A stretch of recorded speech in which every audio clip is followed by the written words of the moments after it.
Students, whatever homework is given to you, you have to submit it on the very next day between 8 am to 1 pm to the given WhatsApp number, and it is compulsory to submit your homework as your attendance will be marked on the basis of your submission.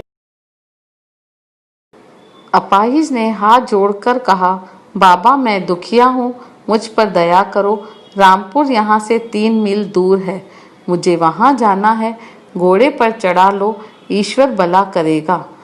वहाँ तुम्हारा कौन है?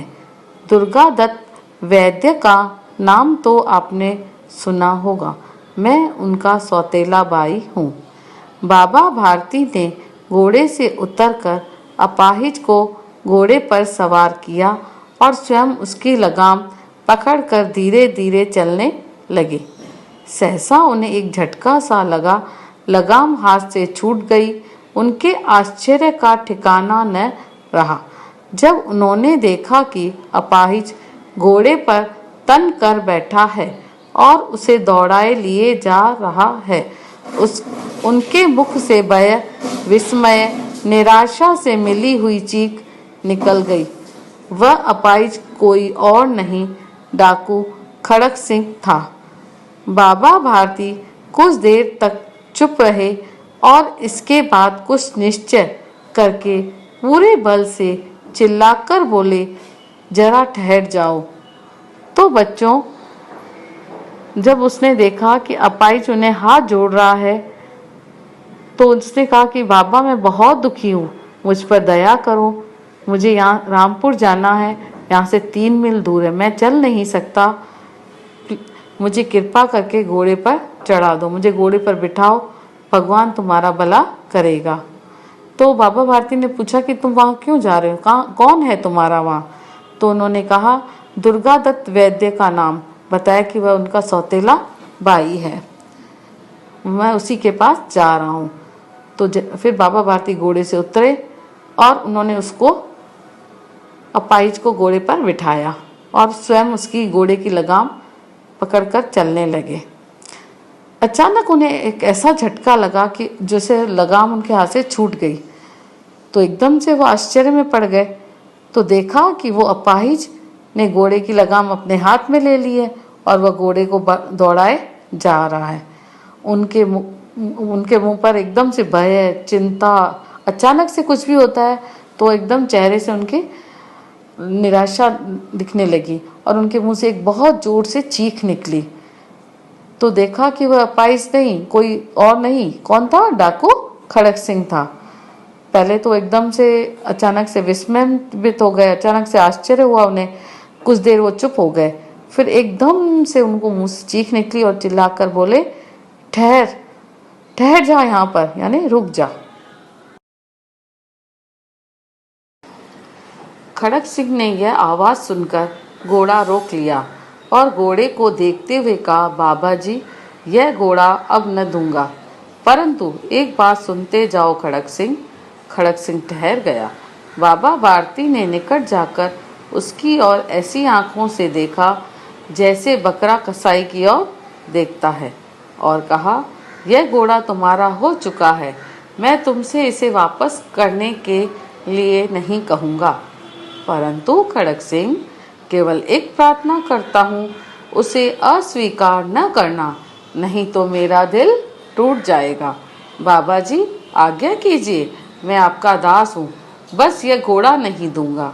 अब घोड़े का नाम न लो, मैं तुमसे इसके बारे में कुछ न कहूँगा, मैं केवल यह चाहता हूँ कि इस घटना को किसी के सामने प्रकट न करना। तो बच्चों, खड़क सिंह ने जो आवाज़ सुनी बाबा भारती की, जरा ठहर जाओ, तो वह ठहर गया, रुक गया और उसने घोड़े को देखते हुए कहा, बाबा मैं आपको घोड़ा नहीं दूंगा। तो बाबा जी ने कहा, कोई बात नहीं, तो मुझे घोड़ा नहीं चाहिए।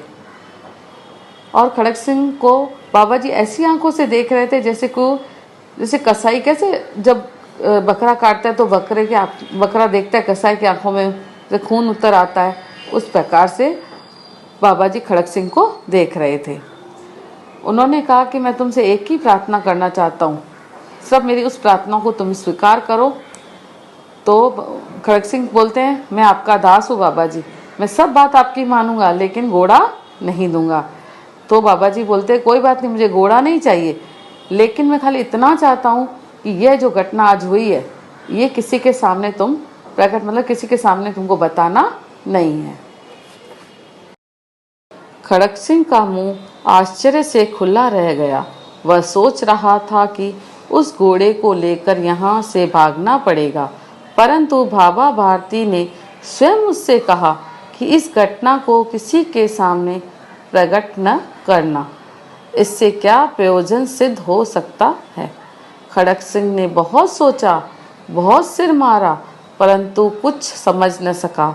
हार कर उसने अपनी आंखें बाबा भारती के मुख पर गड़ा दी और पूछा, बाबा जी, इसमें आपको क्या डर है? सुनकर बाबा भारती ने उत्तर दिया, लोगों को यदि इस घटना का पता लग गया तो वे किसी को अपाहिज पर विश्वास नहीं करेंगे। यह कहते कहते उन्होंने सुल्तान की ओर से इस तरह मुंह मोड़ लिया जैसे उनका उससे कभी कोई संबंध ही नहीं था। तो बच्चों, जब बाबा भारती ने यह कहा कि तुम यह घटना किसी के सामने मत बताना, तो खड़क सिंह का मुंह आश्चर्य से, मतलब उनको ऐसे लग रहा था कि वो तो बोलेंगे कि लोगों को जोर जोर से चिल्ला के बोलेंगे कि ये मेरा घोड़ा ले जा रहा है मेरा, लेकिन ऐसा तो कुछ हुआ ही नहीं। उसे लगा मुझे घोड़े को बहुत जोर से भगाना पड़ेगा, लेकिन ऐसा भी कुछ नहीं हुआ। तो वो बोले थे इस घटना को किसी से मत करना, इसमें क्या बात है, क्या प्रयोजन सिद्ध हो सकता है, मतलब कौन सी बात बाबा भारती चाहते हैं। खड़क सिंह ने बहुत सोचा, लेकिन उसे कुछ भी समझ में नहीं आया। तो उसने हार कर क्या किया, बाबा भारती के मुंह पर देखने लगा। फिर उसने आखिर पूछा कि बाबा जी, इसमें आपको क्या डर है? तो बाबा जी ने बोला, अगर लोगों को इस बात का पता लग जाता है तो लोग कभी भी किसी अपाहिज, यानी मैंने जैसे तुम्हारी मदद की थी, तो लोग कभी भी तुम जैसे अपाहिज की कभी भी मदद, किसी अपाहिज की मदद नहीं करेंगे। और उन्होंने क्या किया, मुंह मोड़ लिया, मतलब उन्होंने सुल्तान की तरफ देखा भी नहीं। ऐसे भी नहीं लग रहा था कि उनसे उसका कोई संबंध नहीं है, वह उसको इतना प्यार करते हैं, और वहां से चलने लगे। बाबा भारती चले गए, परंतु उनके शब्द खड़क सिंह के कानों में गूंज रहे थे। सोचता था, कितने ऊंचे विचार हैं, कैसा पवित्र भाव है। उन्हें इस घोड़े से प्रेम था। इसे देखकर उनकी मुख फूल की तरह खिल जाता था। कहते थे, इसके बिना मैं रह न सकूंगा। इसकी रखवाली में वे कई रात सोए नहीं, भजन कीर्तन न कर रखवाली करते रहे, परंतु आज उनके मुख पर दुख की एक रेखा तक दिखाई नहीं दे रही थी। उन्हें केवल यह ख्याल था कि कहीं लोग अपाहिजों पर विश्वास करना न छोड़ दे। ऐसा मनुष्य नहीं, देवता है। तो बच्चों, जब वहाँ से बाबा भारती चलने लगे तो खड़क सिंह सोचने लगा, उनके शब्द उनके कानों में गूंज रहे थे कि अपाहिज पर कोई विश्वास नहीं करेगा। वो सोच रहे थे, कितने ऊंचे विचार हैं उनका कितना पवित्र भाव है। उन्हें तो इतना अपने सुल्तान से, घोड़े से इतना प्यार था, और वो जब भी घोड़े को देखते थे तो फूल की तरह खिल जाते थे। और उन्होंने हमेशा यही कहा था कि इसके बिना मैं नहीं रह सकता। सारा दिन उसकी रखवाली करते थे और भजन की। जब खड़क सिंह ने उन्हें पहले कहा था कि मैं तुम्हारे घोड़े को ले जाऊंगा, तुम्हारे पास नहीं रहने दूंगा, तो वह भजन कीर्तन भी छोड़कर क्या करते थे, सारा टाइम उसकी रखवाली करते थे। परंतु आज जब मैंने उनका घोड़ा ले लिया तो उनके चेहरे पर कोई भी दुख नहीं था, कोई भी ऐसा नहीं लग रहा था कि उनको कोई परेशानी हो रही है या उनको दुख हो रहा है। पर तो भी उन्हें लोगों की चिंता है कि अपाहिजों पर कोई विश्वास नहीं करेगा। तो इसलिए उन्हें लगा कि भाई ऐसा इंसान मनुष्य नहीं हो सकता, वो तो क्या है, देवता है। तो उन्हें बाबा भारती क्या लगने लगे, देवता लगने लगे। रात्रि के अंधकार में खड़क सिंह बाबा भारती के मंदिर में पहुंचा। चारों ओर सन्नाटा था। आकाश में तारे टिमटिमा रहे थे। थोड़ी दूर पर गांव के कुत्ते भौंक रहे थे। मंदिर के अंदर कोई शब्द सुनाई नहीं पड़ता था। खड़क सिंह सुल्तान की लगाम पकड़े हुए था। वह धीरे धीरे अस्तबल के फाटक पर पहुंचा। फाटक खुला पड़ा था। किसी समय वहां बाबा भारती खुद लाठी लेकर पहरा देते थे, परंतु आज उन्हें किसी चोरी, किसी डाके का भय न था। खड़क सिंह ने आगे बढ़कर सुल्तान को उसकी जगह पर बांध दिया और बाहर निकलकर सावधानी से फाटक बंद कर लिया। इस समय उसकी आंखों में नेकी के आंसू थे। रात्रि का तीसरा पहर बीत चुका था। चौथा पहर आरंभ होते ही बाबा भारती ने अपनी कुटिया से बाहर निकलकर ठंडे जल से स्नान किया। उसके बाद इस प्रकार जैसे कोई स्वप्न में चल रहा हो। तो बच्चों, जैसे ही खड़क सिंह ने मन में सोचा कि इंसान नहीं, मनुष्य नहीं, देवता हैं, तो उनके मन में ये विचार आया कि मैं वापस ये घोड़ा बाबा भारती को दे दूं। तो उन्होंने क्या किया, रात्रि को, मतलब रात के अंधकार में उन्होंने खड़क सिंह बाबा भारती के घर पहुंचे, जहाँ वो मंदिर में रहते थे। चारों तरफ शांति थी, कोई भी आवाज़ नहीं थी। आकाश में तारे चमक रहे थे। रात में तो कुत्ते बहुत भौंकते हैं, पर उन्हें मंदिर के अंदर से कोई भी शब्द सुनाई नहीं पड़ रहा था।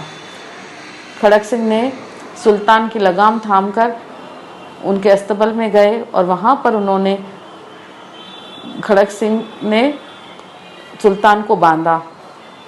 वहाँ पर गए तब पहले तो क्या करते थे, बाबा भारती वहाँ पर पहरा देते थे, क्योंकि उन्हें डर था कि कोई भी उनका घोड़ा ले जा सकता है। लेकिन अब सुल्तान ही नहीं था, तो इसलिए उन्होंने कोई पहरा नहीं दे रहे थे। उन्हें अब किसी की चोरी का डर नहीं था।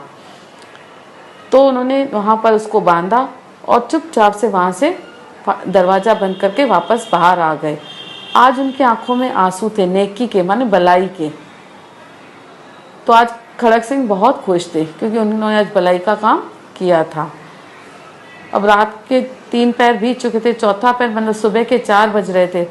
बाबा भारती उठे और उन्होंने ठंडे पानी से स्नान किया और उन्हें ऐसा लग रहा था जैसे कोई मैं स्वप्न में चल रहा हूँ। उनके पांव अस्तबल की ओर बढ़े, परंतु फाटक पर पहुंचकर उनको अपनी भूल प्रतीत हुई। साथ ही घोर निराशा ने पांवों को मन भर का भारी बना दिया। वे वहीं रुक गए। घोड़े ने अपने स्वामी के पांवों की चाप को पहचान लिया और जोर से हिनहिनाया। अब बाबा भारती आश्चर्य और प्रसन्नता से दौड़ते हुए अंदर घुसे और अपने प्यारे घोड़े के गले से लिपटकर इस प्रकार रोने लगे, मानो कोई पिता बहुत दिन से बिछुड़े हुए पुत्र से गले मिल रहा हो। बार बार उसकी पीठ पर हाथ फेरते, बार बार उसके मुंह पर थपकियां देते उसे निहारते रहे। फिर वे संतोष से बोले, अब कोई दीन दुखियों की सहायता से मुंह न मोड़ेगा। इसके लेखक हैं सुदर्शन। तो बच्चों, जब वो सुबह नहा के 4 बजे जब बाहर मंदिर की ओर बढ़ने लगे, पर उन्हें अपनी भूल का एहसास हुआ, क्योंकि उन्हें तो पता था कि सुल्तान अब खड़क सिंह के पास है। तो उनके मन में बहुत निराशा हुई, मन में बहुत असंतोष हुआ और वो वापस जाने लगे। लेकिन घोड़े ने उनकी पाँव की चाप यानी उसकी ध्वनि, उनकी कदमों की आवाज़ को पहचान लिया और उन्होंने जोर जोर से हिने, मतलब उन्होंने आवाज़ की घोड़े ने। तो जैसे ही उन्होंने उसकी अपने सुल्तान की आवाज़ सुनी, तो वह बहुत ही खुशी और आश्चर्य से दौड़ते हुए वहाँ गए। तो देखा कि वहाँ पर सुल्तान खड़ा है और बहुत प्यार से उसके गले मिलने लगे और इस तरह रोने लगे जैसे कोई पिता अपने पुत्र से मिलता है, और बार बार उसकी पीठ पर हाथ फेरते और उसके मुंह पर थपकियां देकर उसे निहार रहे थे, बहुत जैसे सालों के बाद वो उसे बिछुड़े हुए मिले हैं। अब उन्होंने बड़े संतोष से कहा, आराम से कहा कि अब कोई भी दीन दुखियों की सहायता से मुंह नहीं मोड़ेगा।